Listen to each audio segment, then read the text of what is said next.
This is a weekly update from Mr. Fix's science class for the week of December 9th. All right, so we had a test on Wednesday on the force and motion unit, and it covered everything, all the key concepts and key terms on page 19 and 20 of the reference notebook.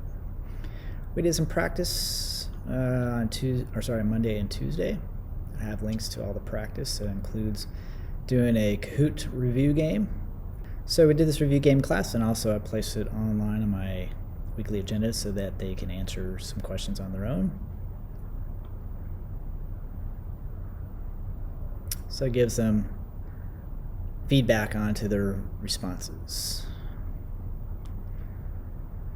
All right, we also had a Quizlet practice set as well, and in class I had a handout on this, on collisions, on the strength and directions and the changes of velocity that are involved in collisions. On Monday and Tuesday is the homework, which was due on Wednesday, is the ballistic ping pong ball ed puzzle. So students saw various collisions between 450 km/h ping pong ball colliding with a tennis ball, a basketball, and a person.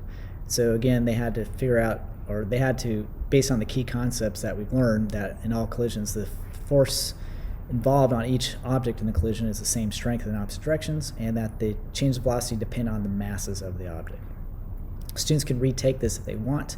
They need to email me telling me to reset their ed puzzle so they can get a higher score. I went over the results on Thursday. Then we started our paper roller coaster project. We went over the overview of the project, and then I showed them a sample of an extraordinary roller coaster. Again, they don't have to build one this big. They can't. It's within the requirements that they don't. So these are the requirements that they have to meet, these requirements 1 through 8. And then we started making our first part, the columns.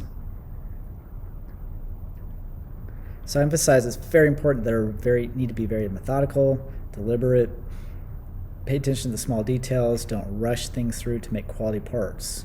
And if they don't make quality parts, then they can't make a really quality coaster that meets all the requirements that they need to do. All right, then on Friday, all 7th and 8th grade Springview students in their science classes took the California Healthy Kids Survey. So that's what we did this week. Hope you have a good weekend. Bye-bye.